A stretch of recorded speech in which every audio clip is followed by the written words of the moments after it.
જેને નૈમિત્તિક કર્મોની ફળની આશાનો ત્યાગ કર્યો હોય એ સાધક છે, યાદ રાખજો બાપ. જે કોઈ ઈચ્છા ન કરે નાન્યા સ્પૃહા રઘુપતે હૃદયસ્વદી. ભગવાનની પાસે માગો નહીં બાપ, મંદિરે જાઓ એની ના નહીં. સાધનનો મહિમા કયો બાપ. સાધન વગર શક્ય નથી. અહીંથી બહાર જવું હોય તો જેમ સાધનની જરૂર પડે એમ પરમાત્માને મેળવવા માટે સાધન ઈ શરીર છે બાપ, યાદ રાખજો. આ પૈસા કમાવાનું સાધન નથી. રાત દિવસ માણસ જાગે ત્યાંથી બસ પૈસા પૈસા પૈસા પૈસા.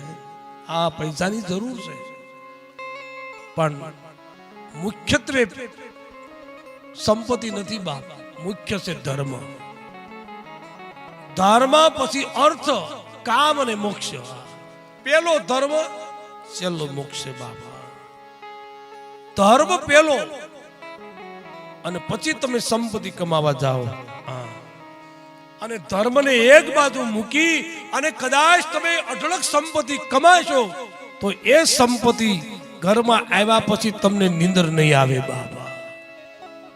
તમને શાંતિ નહીં મળે. ધર્મ વગરનું ધન માનવીને શાંતિ કદી ના આપે બાપા.